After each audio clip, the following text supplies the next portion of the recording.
how to play Minecraft with friends. If you find this video helpful, drop a like and subscribe. Now, it's very simple to go ahead and do this. So what you want to do is go ahead and open up your Minecraft. So let's just say I want to go ahead and open it up. If I don't have it yet, what I want to do is go over to the Microsoft Store and then go over to search on the very top, type in Minecraft, then you're going to see Minecraft Launcher.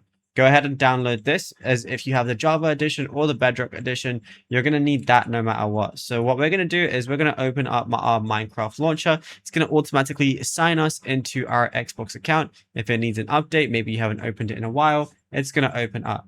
Now, once it loads up and everything, let's say maybe you want to play with friends. Of course, you want to use the Java edition for this. It's just a lot more compatible.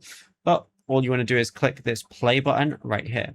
Now it's going to say waiting on install. So just wait for this to happen because maybe it needs an update or anything like that.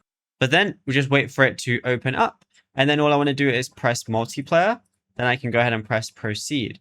Now I can scan for any networks or anything like that. But then I can also see this friends icon right here. So all I want to go ahead and do is I can check my requests if I want to. And then I can also enter in a profile name too. And yeah, it's as simple as that.